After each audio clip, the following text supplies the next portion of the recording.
Naam, assalamu alaikum warahmatullahi wabarakatuh. Alhamdulillahi rabbil alamin, wassalatu wassalamu ala sayyidina Muhammad sallallahu alaihi wasallam. Ba'd, ndugu yangu mtazamaji, leo kwa uwezo wake Allah tutaishi na darasa inayosema usiri wa tende. Tende kila mmoja anaifahamu. Tende ni matunda au ni tunda ambalo matunda ambayo huwa yanaliwa na watu, lakini matunda haya pia ni mazao ambayo huwa yanalimwa sana katika kwa wenzetu katika Mashariki ya Kati wa hakadha. Tende hii ina maajabu na ina siri nyingi sana ndani ya mwili wa mwanadamu. Hasa mfano mathalani yule ambaye amefunga akaanza kula tende baada ya muda wa kufuturu kufika, akatumia tende ndani ya mwili wake au ndani ya mwili, ina vitu vingi sana inasaidia. Kwanza unaweza usiamini ni kwamba tende inatengeneza mfumo wa damu pia kuwa katika hali ambayo kuwa sawa. Unaona yani inasafisha damu, inakuwa katika hali nzuri, kwa sababu unapokuwa umeshinda na njaa kisha ukitanguliza kule ile tende inapoingia ndani katika mwili, katika mishipa ile, kuna vitu ambavyo automatically vinakuwa vinarekebika katika mazingira ya tiba au kiafya. Kwa hiyo tende tunashauriwa ndugu yangu kuweza kuitumia tende. Lakini licha ya katika masala ya afya, tende inatumika pia hata katika masala ya mahaba, mapenzi.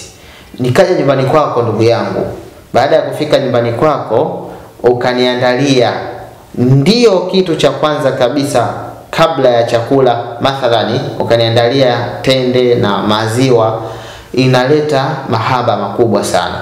Kwa hiyo wewe ambaye ni mwanamama au mwanababa, ukawa na desturi ya kuweza kumwandalia ima mume wako au mke wako au mgeni wako katika hali ambayo wageni wako katika hali ambayo kuandalia tende na maziwa, wallahi hii inasaidia. Kuna vitu vikubwa sana kwamba mtu anatoka pale anatoka hali ya kuwa kuna kitu ambacho anacho katika nafsi, yani ule ukarimu, unaona unasaidia. Sasa na kwamba anapokuwa amekuja mtu kwako mgeni, ukamkirimu kitu ambacho akafurahi, yani automatically tu, si kama ambavyo amekuja mtu kwako ukamwandalia hiyo maji ya kunywa au soda ukampa. Sasa ukampa tende lakini ukampa na maziwa akala, mgeni huyu automatically kuna kitu ambacho kinachojengeka baina yako, yani baina ya huyu mgeni, huyu mtu uliyemfanyia hicho kitu na wewe. Sasa inategemea kwamba mwingine anampa huyu anayempa kwa mandhari ya namna gani. Kama unampa tu ima kama rafiki, kama mgeni amekuja kwako, basi ule urafiki, lakini na yale mahaba, mapenzi ya urafiki yatakuwa katika mfumo ule ule. Atakuona hakuna rafiki bora kama huyu. Au kama ni mama akampa mwanae, kuna mapenzi makubwa ambayo yatakayokuwa yanajengeka baina ya mama, yani ya mtoto. Kuna ile kwamba nampenda sana mama ananikirimu sana napokuwa nimerudi nyumbani, mfano nimetoka katika ishtigali zangu labda mjini, katika mazingira hayo. Au mzazi, mtoto ukamkirimu mzazi, yani automatically naomba nieleweke, kuna kitu ambacho kiko ndani kwa ndani, kwamba katika maelezo haya mapenzi yake ni hali ya automatically tu. Lakini kama pia kadhalika ni mpenzi katika mume au mke, ukawa na desturi ya kuweza kumfanyia surprise ya masala ya tende na maziwa, kwa hakika kabisa kwa ile nia na ndani yake kunakuwa kuna mapenzi ni makubwa mno ambayo yanayojijenga na yanayojengeka ndani yake. Kwa hivyo tende ina siri ni kubwa sana sana sana sana ndani ya mwili wa mtu, licha ya kwamba ina sukari. Sasa ile sukari ni halwa, na kila mmoja anajua sukari maana yake ni nini. Ni ule utamu. Ule utamu maana yake radha ambayo ni nzuri. Kwa hivyo ile radha ile inakuwa katika hali ambayo huyo ambaye anayekuwa ni mwenye kutumia hiyo, ukamtumikisha au ukampa mtu akatumia, basi ukatia manuizi, kwa sababu inategemea na manuizi au nani. Kama ni kawaida tu, maana yake hata kuoga, kuna mwingine anaoga kawaida tu, ile haina shida.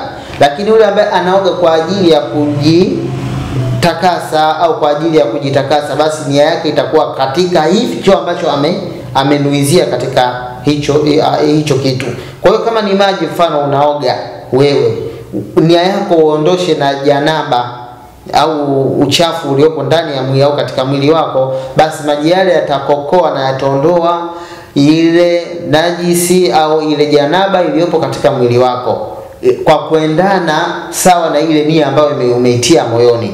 Lakini ikiwa umeoga tu una janaba au una najisi, umeoga tu kawaida, ikiwa hujatia nia ya kuweza kuiondoa hii janaba kwa haya maji, basi hata uoge na sabuni 120 zote, basi ni kwamba maji yale hayatona ile janaba na ile najisi haitoweza kutakasika wala kuondoka, itabaki vile vile.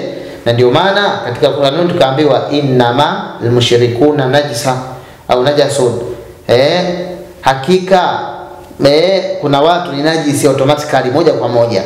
Kwa hivyo ndugu yangu, ni kwamba nia ya kile ambacho unachokifanya, sisi huwa tumewekewa wazi, kila kitu kiko wazi katika dini. Innamal a'malu binniyati, kama huyo uliyempa hiyo halwa, hiyo tende, umempa kwa nia ya jambo fulani, basi kwa hakika itakuwa hivyo hivyo ambavyo umenuiza.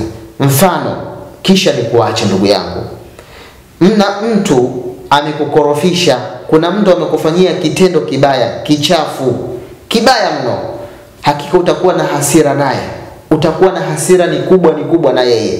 Lakini yule mtu akatia nia, angalia, utapimia huu ni uchawi au namna gani? Sio uchawi, ila tu ndio automatically ilivyo. Wewe ukao unaenda kwa yule mtu ambaye amekufanyia ubaya, au yule mtu analetwa kwako au anakuja kwako, una hasira naye kweli kweli, unatia nia kwamba huyu akija mimi, au unasema akija huyu si msemeshi kwa upole hata kidogo, nitaongea naye kwa ghadhabu za hali ya juu. Ule mtu akaja, cha kwanza kabisa akija mbele yako amekubebea kitu, mfano maji, au umefika kwake unamdai, ukifika kwake anakukaribisha kwa maji. Yale maji unafikiri nini? Kwanza unywe, au hata kama sio maji, mfano ni hiyo halwa au hiyo tende akakupa, basi ni kwamba ukaila ile kitendo cha kuila tu, tayari ghadhabu zote zimeisha. Utakaa chini, wajua bwana, nimekuja bwana, yani kwa kweli bwana, umemfanyia jambo, lakini hebu tuyamalize bwana, kama kuna uwezekano hebu tu, unaona. Kwa hiyo kuna kupoa fulani hivi. Kwa hiyo ndugu yangu, innamal a'malu binniyati wa innamal likulli imrin ma nawa.